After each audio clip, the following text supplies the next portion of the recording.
শেষে সংখ্যা থাকে।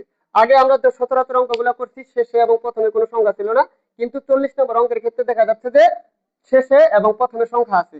যদি শেষে এবং প্রথমে সংখ্যা থাকে সেক্ষেত্রে করণীয় হলো যে 10 আর 6 গুণ করে দিতে হবে, অর্থাৎ প্রথম সংখ্যা এবং শেষের সংখ্যা গুণ করে দিতে হবে, আর কোনো না।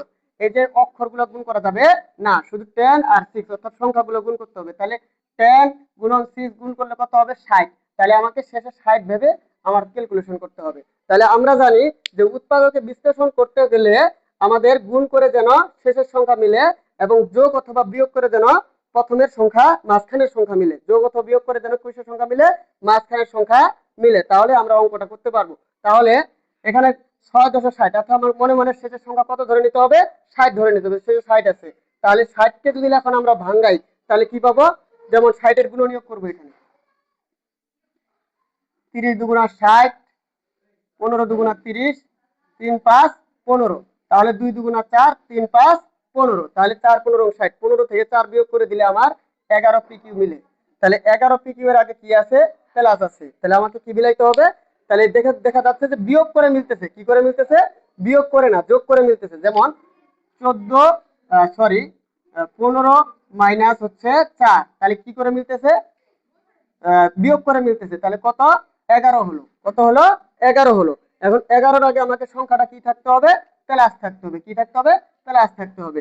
তাহলে প্লাস, এই প্লাস যদি প্লাস থাকতে হবে, তাহলে 11-র আগে যদি প্লাস থাকতে হবে, তাহলে আমাকে কার আগে প্লাস নিতে হবে? যদি বড় সংখ্যার আগে যে চিহ্ন থাকবে তার দাম বেশি, তাহলে অবশ্যই বড় সংখ্যার আগে আমাকে প্লাস দিতে হবে। তাহলে 10p² plus 15p³ minus 4p³ minus 6q²। আমাকে কিন্তু আর 60 বসানো যাবে না, এটাই বসাইতে হবে। তাহলে ইকুয়াল, তাহলে এই দুইটা থেকে কমন নিব, এই দুইটা থেকে কমন নিব। দেখা যাচ্ছে যে এখানে উভয় পক্ষে অর্থাৎ 2 গুণন 5, এখানে 3 গুণন 5, তাহলে উভয় পক্ষে 5 আছে আর উভয় পক্ষে p ও আছে। তাহলে আমি উভয় পক্ষ থেকে কমন নিতে পারি। এখানে আমি কি কমন নিব? 5, কারণ উভয় পক্ষে 5 আছে, নিলাম কমন। তাহলে এখানে কে বাকি থাকলো? 2 বাকি থাকলো। আর এখান থেকে যদি আমি, এখানেও p আছে এখানেও p আছে, তাহলে উভয় পক্ষ থেকে আমরা একটা p কমন নিই, থাকলো বাকি হলো একটা p, আর এখানে বাকি থাকলো হলো তোমার বাকি থাকলো হলো 3। কি বাকি থাকলো? 3। আর কে বাকি থাকলো? কিউ, এখানে মাইনাস। তারপরে এখান থেকেও দেখি যে এখানে 2 দুগুণা 4, এখানে 3 দুগুণা 6, তাহলে ওই সংখ্যার ক্ষেত্রে উভয় ক্ষেত্রে 2 আছে, তাহলে 2 কমন নিলাম, থাকলো বাকি কে? কিউ। এখানে কিউ আছে, এখানে দুইটা কিউ আছে, তাহলে একটা কিউ কমন নেই। আর বাকি থাকলো এখানে কে? তাহলে এখানে একটা 2 বাকি থাকলো, 2 নিলাম, আর একটা বাকি থাকলো পি। মাইনাস, এই মাইনাসটা মাইনাসে মাইনাসে প্লাস, তাহলে মাইনাসে মাইনাসে প্লাস, এই প্লাসটা এখানে দেওয়া লাগবে, কারণ এই মাইনাসে এই প্লাসে মাইনাসে মাইনাসই, এই যে মাইনাস মিলে গেছে, প্লাসে এই যে প্লাসে মাইনাসে মাইনাস, তাহলে মাইনাসে মাইনাসে প্লাস। ক্লিয়ার? তাহলে 2q 2p, এখন বাকি এখান থেকে আমরা কি কমন নিয়েছিলাম? 2 কমন নিয়েছি, আর কিউ একটা কিউ কমন নিয়েছি, আর বাকি থাকলো কে? 3q, এই দুইটা বাকি থাকলো।